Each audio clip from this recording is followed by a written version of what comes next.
Good day, viewers. Welcome to another exciting and eye-opening episode on your favorite online talk series, Abovewhispers Conversations. My name is Kale Nuka, and I am your moderator as usual. Joining me, I have the Savvy Trio. Hello, ladies. Hi, Kale.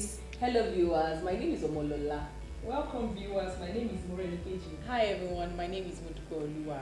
Today, we are discussing a peculiar topic from the collection of essays Where is Your Rapper, written by Erelu Bisi-Fayemi.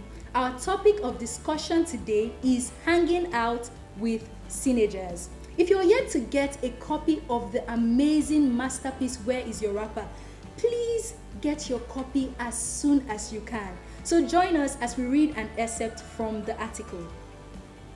Many Seenagers are lonely and bored.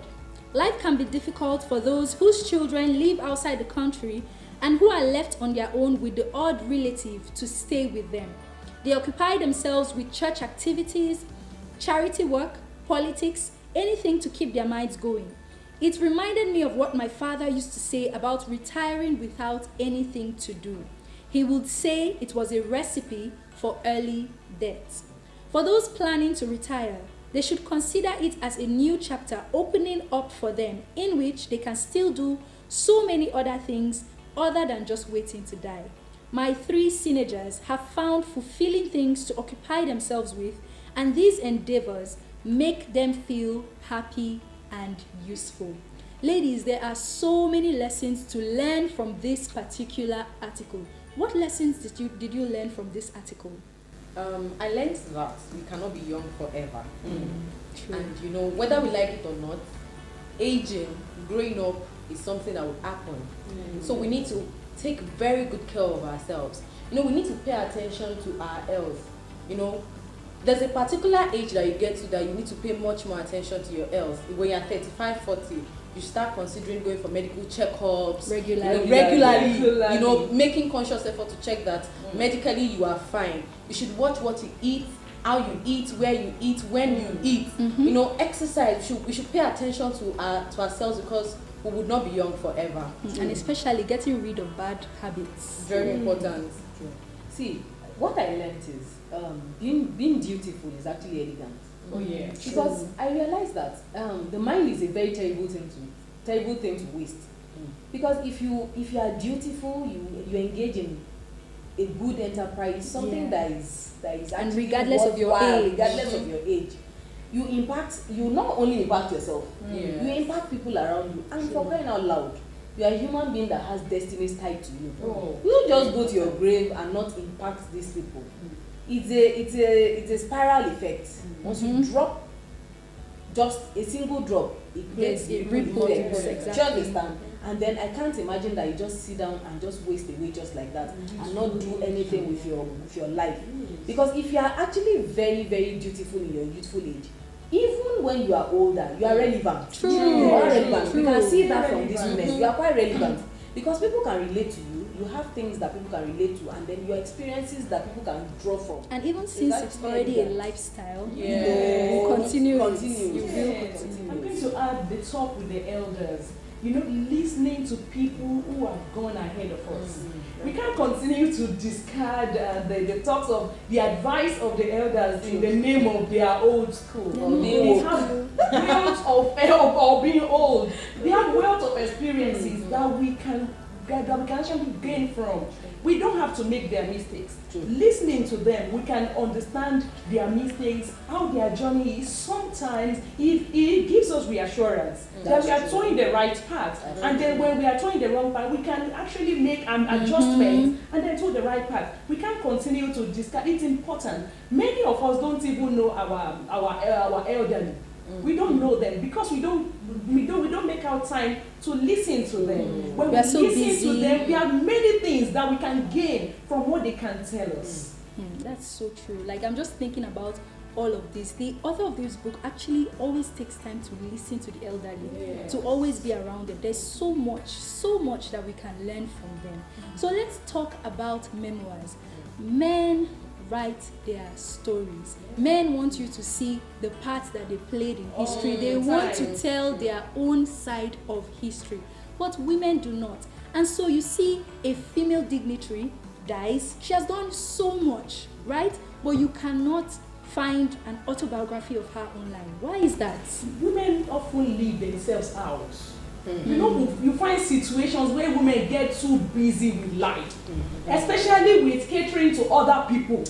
Living herself, she will never make it to her to-do list. True. She will never make it to her to-do list. You know, she's either catering to the husband, to the children, to the mom, to the family, to the organization, to her career, to everything other than herself. So a woman that is so busy that she doesn't even think about herself, how do you expect her to write her autobiography? So that is what happens when we don't find this autobiography online.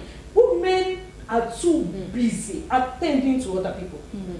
And see, I see it this way, that women actually have believed in life that there is nothing valid about them, or they don't have enough to tell. A lot of women already believe that I'm just a housewife. There's no big deal. There's no big deal. There is a big deal. You're an entity. Yes. I mean, God took time to form you. You came out. You've interacted with people over the years. You went to primary school, nursery school, all of that, secondary school, wealth of experiences. Childbirth, relationships, things and all of that. So we normalize these things and feel, oh, they are just normal, they are just basic. They are not just basic. I think we you don't have allow a story the to tell. We don't allow that achievements enough. Yes. We feel that, oh, somebody has done it before. Yes, it's no big deal. Yes, somebody has done it, but you are also doing your own, and you did brought your own spice to it. And until you document, you won't even appreciate. You know the funny thing?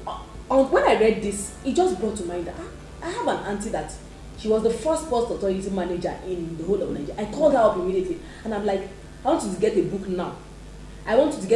Document some of these things. She told me some things that we just happened to talk. And honestly, now that I work and do all of that, I can relate to a whole lot of things. And I'm like, get a book now, document this. I want to read your story. I want to read. We forget and just go with the flow. Because of the lies we have been making. Truly. And you know, sometimes life just happens. You know, the only constant and permanent thing in life is death. True. And sometimes, you know, just like you said, you're all about doing everything, and sometimes you don't even believe, even when you do. There are times when you plan you will do, but then life just happens. You can die anytime, and sickness can come in, and before that time you may not have had the opportunity of taking down or really sharing your experiences, which makes it important for us to journal every day. We need to learn to journal, to write down our experiences as we're actually going through them. See, it doesn't mean everyday writing, I slept, I woke up. No, you know, as you have experiences, just note them down. Memorable events, things that you may even consider to be insignificant. Decisions you made, how you went about doing so many things, you can document them. See, sometimes that may be the only thing that you have the opportunity to pass on to your children. We have women that die during childbirth. Yes. That may be the only thing that your daughter or your son can connect to when it comes to you. So it's important that, yes, we can plan ahead to probably publish on one of these days, but let's learn to journal, because life can happen to anybody at any time. You know, I like to say that it might not necessarily be because you want to publish. There have seen cases of people that their journals just got found and somebody took it up to publish because the person found that there is something about, so this thing happened in it can impact other people. It can cause changes. Yes. I mean, changes. I can imagine if the person that documented, that discovered electricity and all of that, did Never not write down all of those formulas and all People that. people would not have been able to follow up with those you things understand? and So carry their values. It's too important for women to share their story. Too important. And I would even like to also add about what KG said about visiting our parents and actually being intentional about listening to them and documenting the things that they say, because it comes to my mind that it could even be the last opportunity that you have with them. It could be the last opportunity that we have with them. And a lot of us women, just like we are talking about memoirs now, many of us don't take pictures. How many of us have portraits of ourselves? Only us. Because we are not we are not on our to-do list at all. So if there is one thing you would do please book a session with the photographer. Take pictures of yourself. You know, be in connection with that your identity, yourself also. You know. So let's have final remarks from the ladies. Honestly, can we just allow grandparents have access to their grandchildren? It's unfortunate that the society as we used to know it, I mean, Africans are known for being the family kind of people. Yes, our But value. we find out that we have imported so much from the Western world, and we are fragmenting from the core of this African family thing. Can we just allow grandchildren have access to their grandparents? I mean, it helps everybody. It teaches your grandchildren that they owe a responsibility to you. You will grow old. Makes them responsible and dutiful. True. So can we just allow that? Finally, I would say that it's important that you take care of your youth. See, when you are 20, it's the only time you'll be 20. When you are 60, that your 20-year-old body, you would miss it. Some of us want to be 24. It's not possible. Forever young. Forever young is not possible. So it's important that we take care of our youth. While you're young, exercise, go on vacations, take good care of yourself, take care of your skin. And please, taking care of your skin, I'm not saying that you turn to something that you're not in 24 hours. See, in the bid to want to glow, whatever you do now, you will see the ripple effects in future. So take care of your skin, be natural. Nothing stops you from being natural. And please, our mental health. A whole lot is going on for us to not take care of that. So let's take care of our youth while we're young. Let's pay attention to ourselves, and And you know what just came to my mind? Your body never forgets. Never forgets. You never forget. Finally, I would say that women, always be on your to-do list.